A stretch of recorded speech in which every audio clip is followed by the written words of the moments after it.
Good morning everyone, my name is Michelle, I hope you're doing well.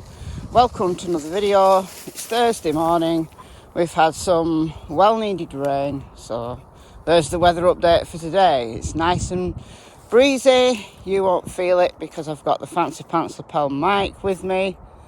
Nice and breezy, nice and cool. This is much better weather. Who's the biggest fibber of them all? Who's told the most untruths?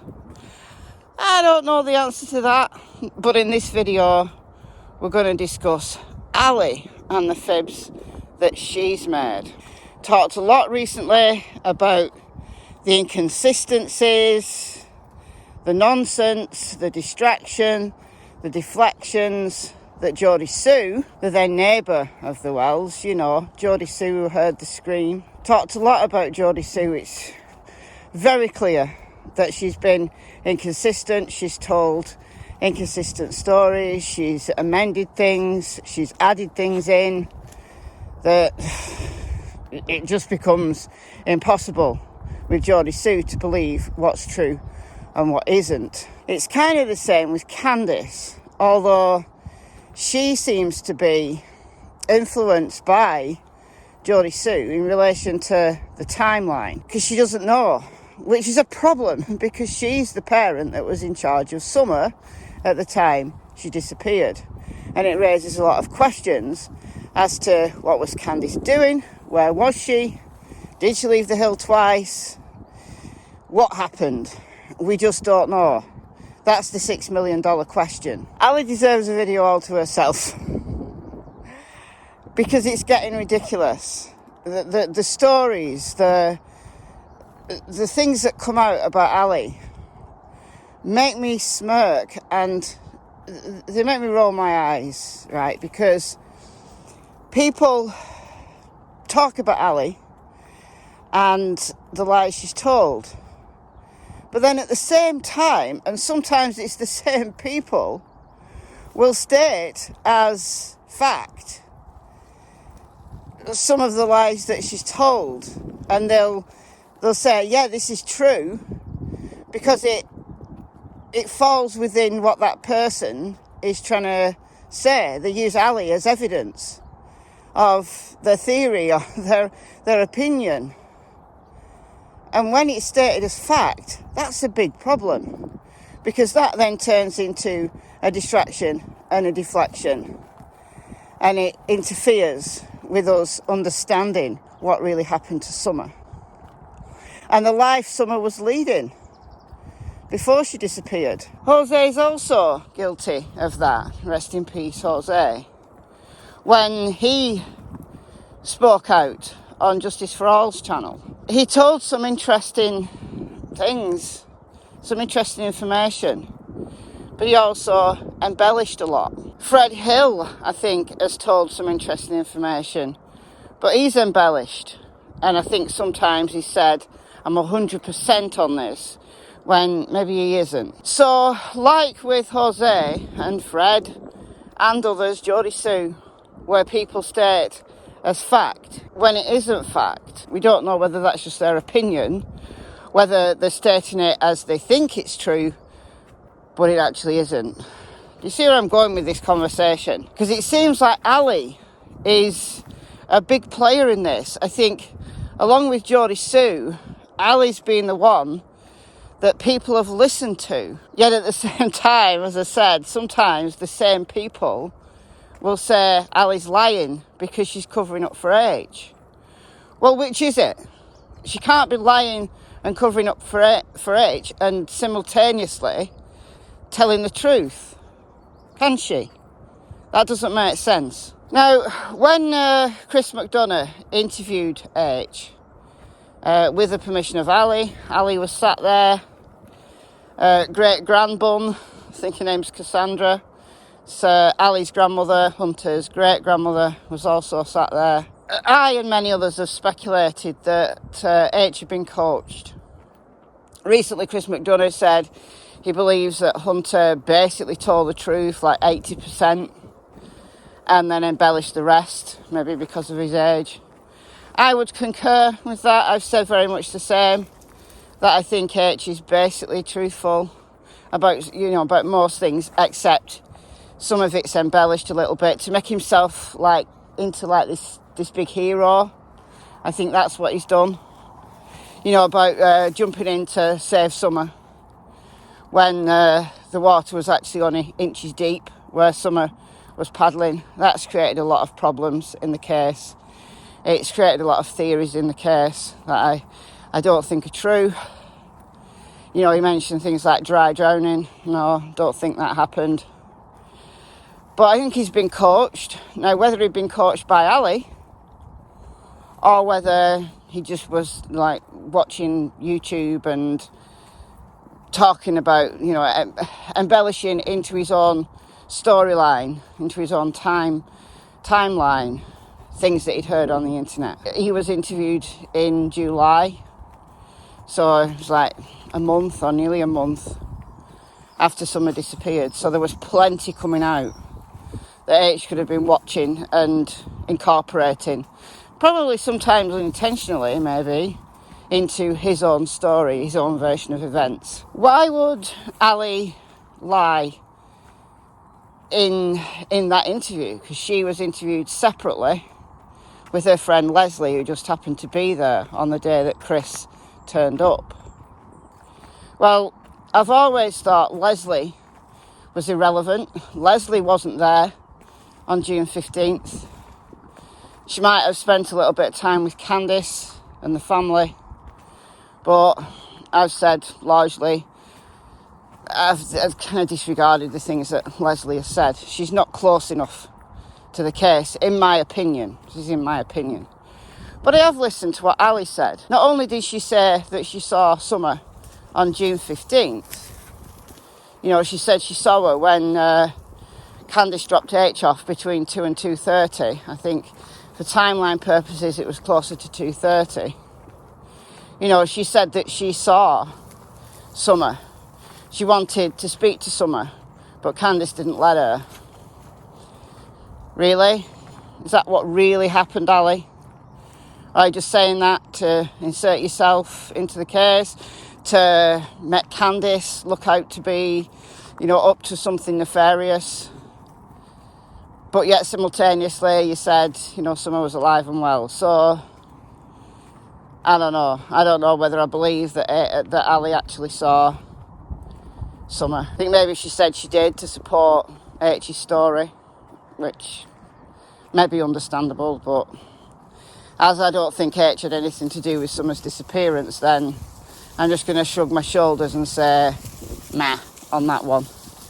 Because for me, it's what happened when they got home that concerns me. Now, the thing that came out recently from Jodie Sue, because she's upset with Andy because he dared to do a live stream on CSI's channel. He set his own channel up, he did a live panel on his own channel, you know, and Jodie Sue was very upset by that. So she started making extraordinary claims with absolutely no proof to back it up, but she said that Andy had been supplying drugs to the children at 110, supplying drugs to Candice that sedated the girls, plural. It's interesting now that from Ali's camp, there's a new story emerged. Now, this came out on Andrew Hilt's channel, who is H's dad, but he doesn't know Summer. He's from New York. He doesn't even know H, right? He doesn't see H very often. He might have contact with him, but I think largely what Andrew has said isn't truthful. You know, he said he knew where Jose was. That wasn't true. And I just rolled my eyes when Andrew Hilt said Summer had ODed on drugs at age 3. But then days after this, because I didn't mention it in the video, it's like, whatever, you're lying.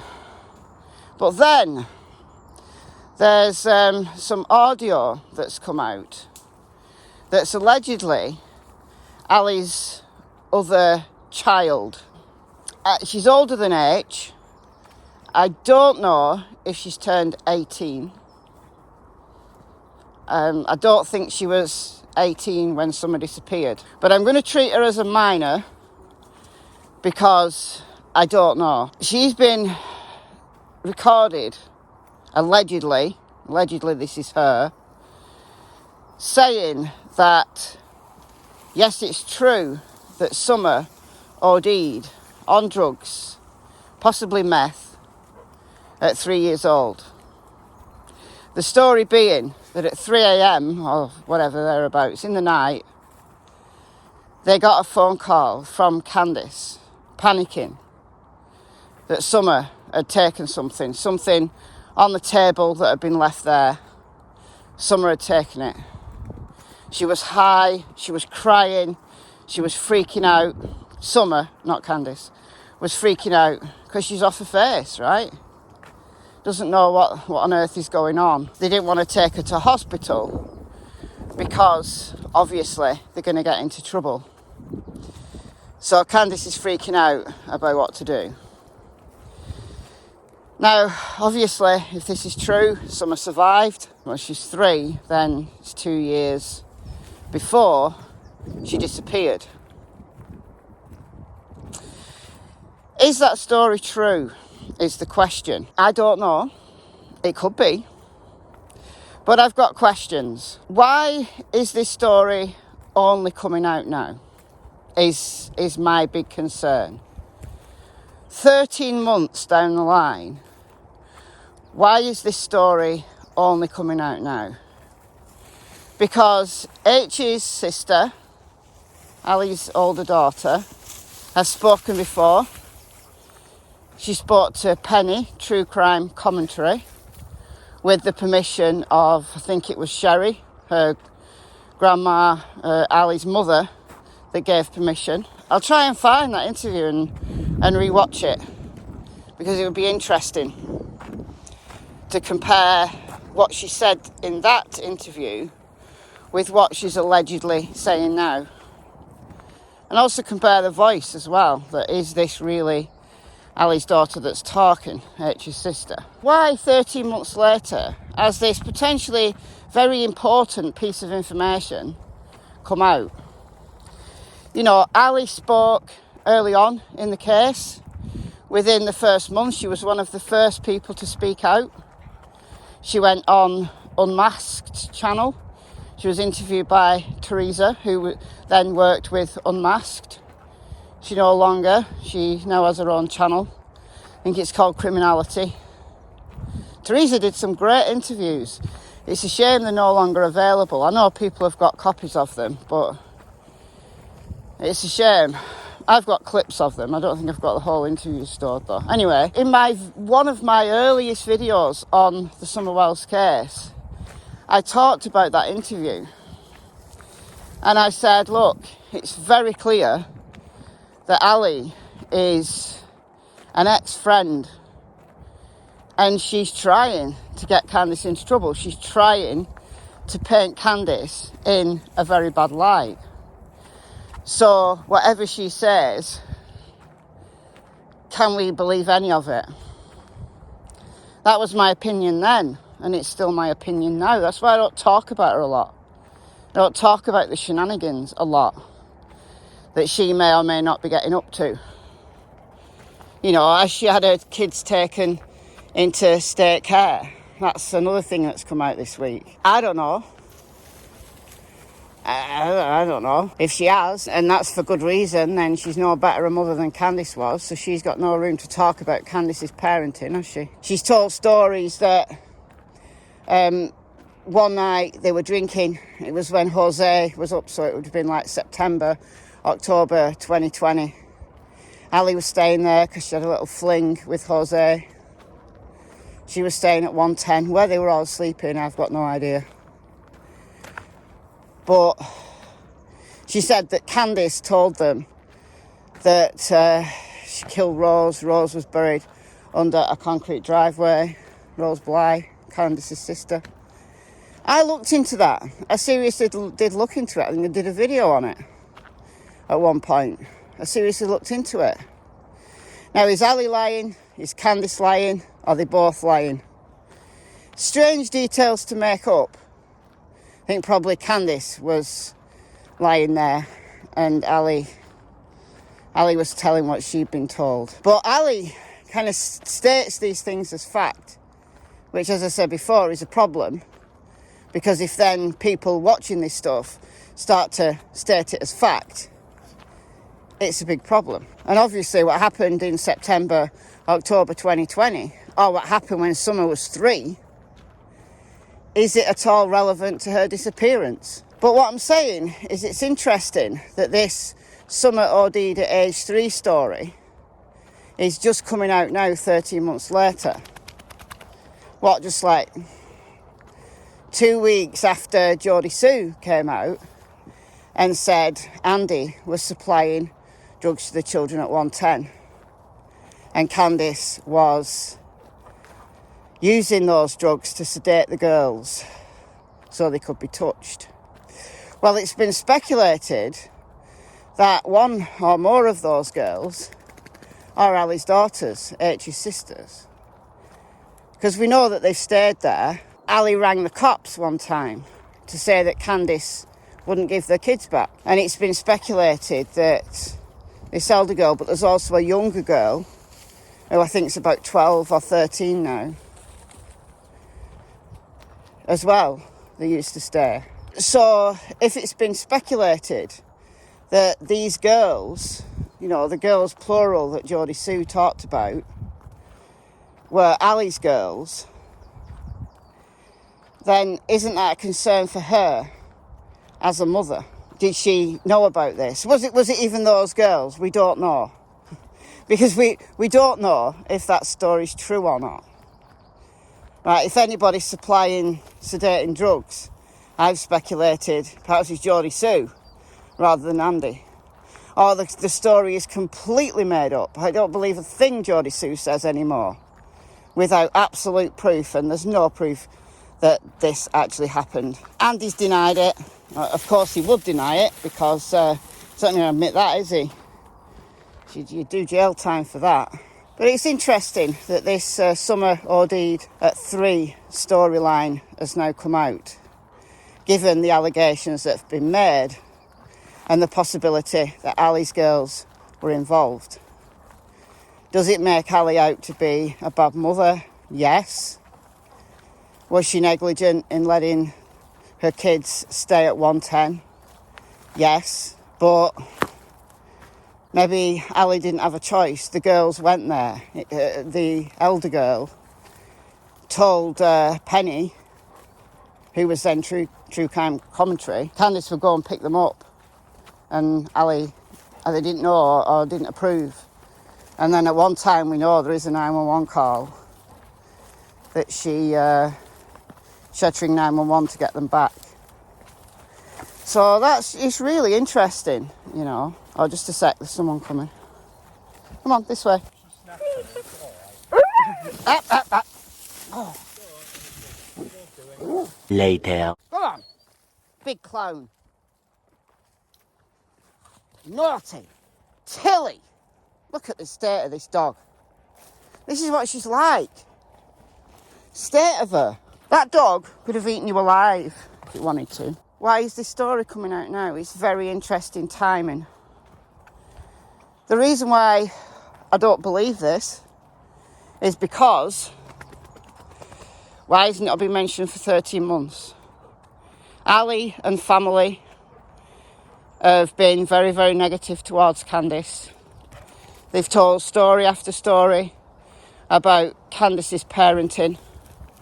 You know, the thing, it was Leslie that told Chris McDonough that Candice made 2 of Summer's brothers lie on hot concrete because they'd been clowning around in the pool and wouldn't behave.